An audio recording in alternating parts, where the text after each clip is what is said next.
Para pendengar radio yang saya kasih dalam Tuhan kita Yesus Kristus, Shalom. Ini dengan Pendeta Rainer Schoenemann. Kita sama-sama akan merenungkan masa antara salib dan kebangkitan, sekaligus sebuah kilas balik untuk melihat pribadi-pribadi dan kelompok-kelompok sekitar salib Yesus. Kita akan mendasarinya dari Matius pasal 26 dan 27, dari Markus pasal 14 dan 15, Lukas 22 dan 23, dan juga Yohanes pasal 18 dan 19.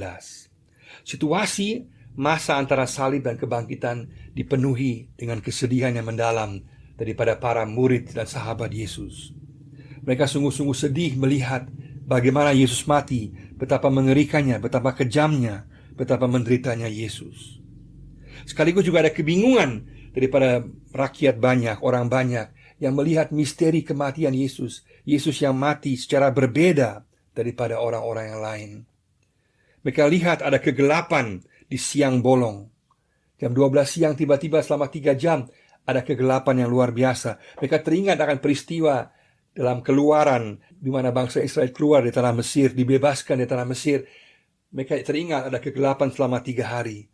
Dan Yesus membawa pembebasan yang lebih besar. Kegelapan yang dia lawan adalah kegelapan dosa. Kegelapan menanggung dosa dunia, melawan kuasa kegelapan. Pembebasan yang Yesus bawa adalah jauh lebih besar daripada pembebasan yang terjadi bangsa Israel dari Mesir, yaitu pembebasan Yesus dari kuasa dosa dan kuasa iblis. Mereka bingung. Mereka juga bingung melihat ada gempa bumi yang besar yang terjadi, yang dahsyat. Mereka juga bingung melihat tabir bait Allah yang terbelah dua, yang menandakan bahwa sekarang semua orang yang percaya bisa langsung menghampiri takhta Allah karena korban Yesus di kayu salib yang telah membawa pengampunan dosa. Mereka pulang dengan penyesalan, tetapi tidak ada konsekuensi yang nyata. Para murid pun juga kecewa dan putus harapan, karena harapan mereka akan kerajaan Allah sungguh-sungguh sirna dengan kematian Yesus. Mereka cepat-cepat mau melupakan segala sesuatu, mau pulang kampung. Bahkan mereka ketakutan, mereka bersembunyi, jangan sampai mereka ditangkap atau dibunuh. Mereka sama sekali tidak mengingat perkataan Yesus bahwa dia akan mati di kayu salib, bahwa dia akan mati dan dia juga akan bangkit. Mereka melupakan semua perkataan dan ajaran Yesus. Mereka dipenuhi kesedihan, kekecewaan, dan keputus harapan. Bahkan mereka kemudian juga terkejut ketika mendengar bahwa Yesus telah bangkit. Mereka tidak percaya, mereka kaget bahwa Yesus telah bangkit. Yang mereka tahu adalah Yesus telah mati. Dengan demikian mereka tahu harapan mereka sirna dan mereka juga tidak mempunyai masa depan lagi. Mereka tahu Yesus telah mati. Ini membuktikan juga bahwa Yesus sungguh-sungguh memang mati. Pilatus membuktikan bahwa Yesus telah mati dengan meminta bukti daripada para serdadunya. Mereka telah menikam Yesus dan keluarlah air dan darah tercampur, menunjukkan bahwa Yesus telah mati. Secara medis terbukti Yesus mati. Dan kalau para serdadu memberikan laporan yang salah, mereka malah harus bertaruh nyawa. Mereka sendiri yang akan dihukum mati. Yesus benar-benar mati. Maka semua teori Yesus hanya mati semu, atau juga teori bahwa Yesus hanya pingsan saja, atau orang lain yang disalibkan dan bukan Yesus, semuanya tidak mempunyai bukti sejarah apapun. Karena semua bukti sejarah di luar Alkitab menunjukkan sejarah bahwa Yesus yang benar-benar mati di kayu salib. Kalau sekarang kita melihat kilas balik ke belakang, melihat pribadi-pribadi dan juga kelompok-kelompok sekitar salib Yesus, kita melihat bahwa pada saat penyaliban Yesus nampaklah kejahatan hati manusia yang luar biasa. Nampaklah isi hati manusia yang sesungguhnya, yang dipenuhi dengan kebobrokan, kejahatan yang luar biasa, dosa yang luar biasa. Dan tidaklah benar teori yang mengatakan bahwa manusia dasarnya adalah baik, dan bahwa manusia akan melakukan kebenaran secara otomatis. Tidak benar. Terbukti bahwa hati manusia pada saat Yesus diadili, Yesus disalibkan, terlihat dengan jelas kebobrokan, keparahan hati manusia.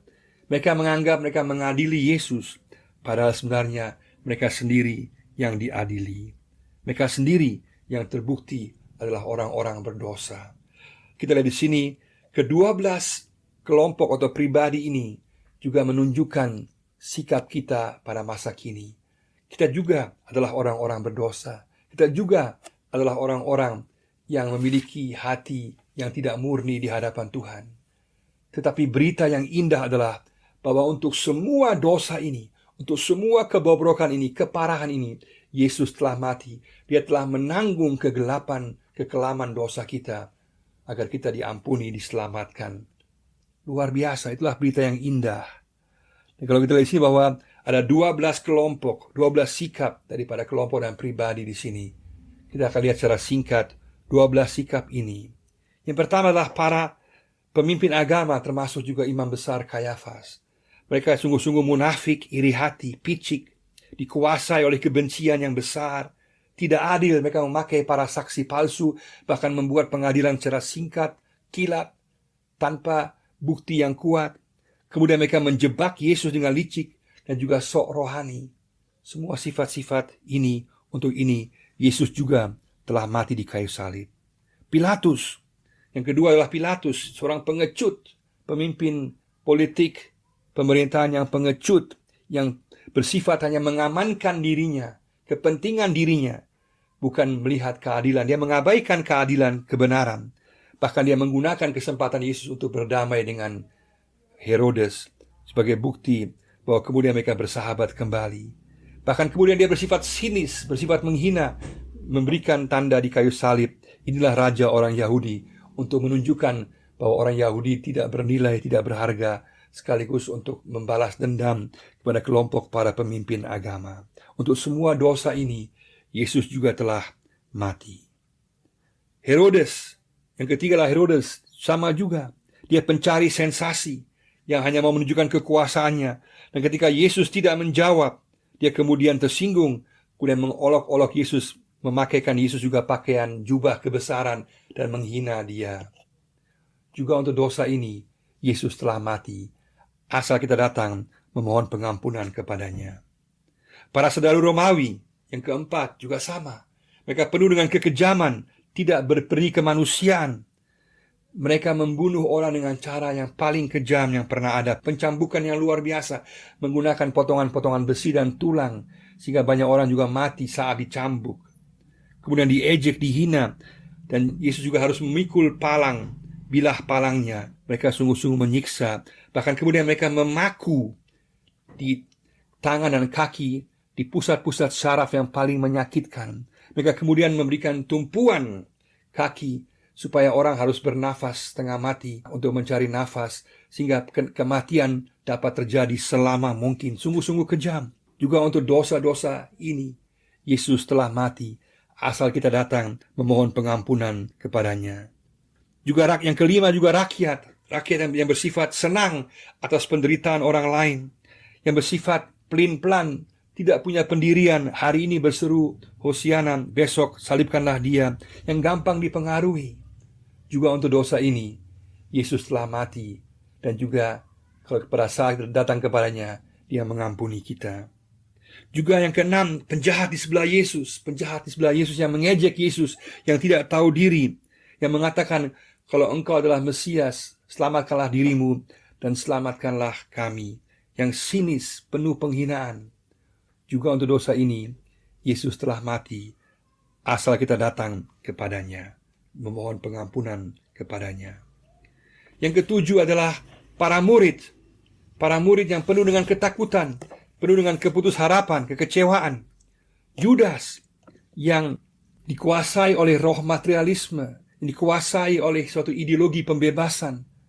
Atau Petrus yang emosional, yang juga pengkhianat. Juga para murid yang melarikan diri daripada Yesus. Juga untuk semua dosa ini, Yesus telah mati, asal kita datang dan memohon pengampunan kepadanya. Yang kedelapan adalah Simon dari Kirene. Dia yang bersedia untuk memikul salib Yesus meskipun dipaksa. Tetapi di akhirnya dia bersedia memikul salib Yesus. Pada saat dia berjumpa dengan Yesus, ada daya tarik terpancar dari Yesus yang luar biasa. Sehingga akhirnya kita baca bahwa Simon Kirene dan juga anak-anaknya menjadi percaya, menjadi anggota jemaat di Yerusalem dan juga di Roma. Simon Kirene sadar bahwa dia memikul palang salib Yesus, tapi Yesus memikul dosa-dosanya. Pada saat kita mengakui dosa kita, maka Yesus memikul dosa kita. Yang kesembilan adalah penjahat yang memohon kepada Yesus. Penjahat yang memohon, dia sadar diri, memohon agar Yesus menyelamatkan dia. Dia diampuni, diterima oleh Tuhan. Pada saat kita memohon pengampunan, pada saat kita sungguh-sungguh datang kepada Dia, kita akan diselamatkan, diampuni dosa kita. Yang ke-10 adalah perwira Romawi. Perwira Romawi yang telah melihat banyak kematian atau penyalipan. Dia lihat bahwa Yesus matinya berbeda. Yesus cara matinya berbeda, orangnya berbeda.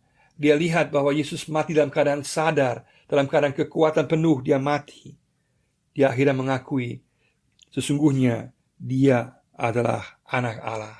Orang yang mengakui sesungguhnya dia adalah anak Allah, maka akan diselamatkan, akan diampuni. Yang ke-11 adalah para pengikut rahasia Yesus.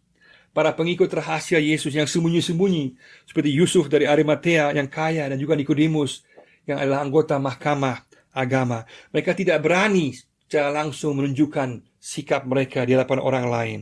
Tapi kemudian mereka datang, mereka melayani, dan juga memberikan yang terbaik, kuburan bagi Yesus, juga rempah-rempah bagi Yesus. Mereka kemudian mengikut Yesus. Juga untuk sifat keraguan-raguan ini, ketidakberanian ini, Yesus telah mati untuk kita. Dia mengampuni dosa kita. Juga yang ke-12, luar biasa, para wanita dan juga Yohanes yang begitu berani. Maria ibu Yesus, Maria Magdalena, Maria ibu Yakobus, juga Salome dan yang lain. Dan Yohanes, mereka berani setia sampai akhir. Tapi mereka pun dipenuhi oleh kesedihan.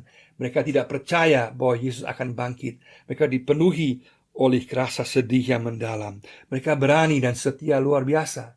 Dan mereka pun harus diampuni dari dosa ketidakpercayaan. Luar biasa. Kita juga tahu bahwa para wanita ini juga luar biasa sekali. Bahwa mereka kemudian menjadi saksi yang pertama bagi kebangkitan Yesus. Juga dosa ketidakpercayaan kita telah diampuni oleh Yesus. Maka pada saat ini kita boleh datang kepada Dia. Kita boleh mengakui dosa kita di hadapannya. Apapun dosa kita, jenisnya apapun, kita boleh tahu dosa kita telah ditebus oleh Yesus, ditanggung oleh Yesus, asalkan kita datang memohon pengampunan kepadanya. Kita semua adalah orang berdosa, dan kita berdosa dengan cara yang berbeda. Sekarang adalah kesempatan bagi kita datang kepada Dia, memohon pengampunannya, karena penebusannya, pengampunannya pasti bagi setiap orang yang datang kepadanya. Tuhan memberkati kita semua. Amin.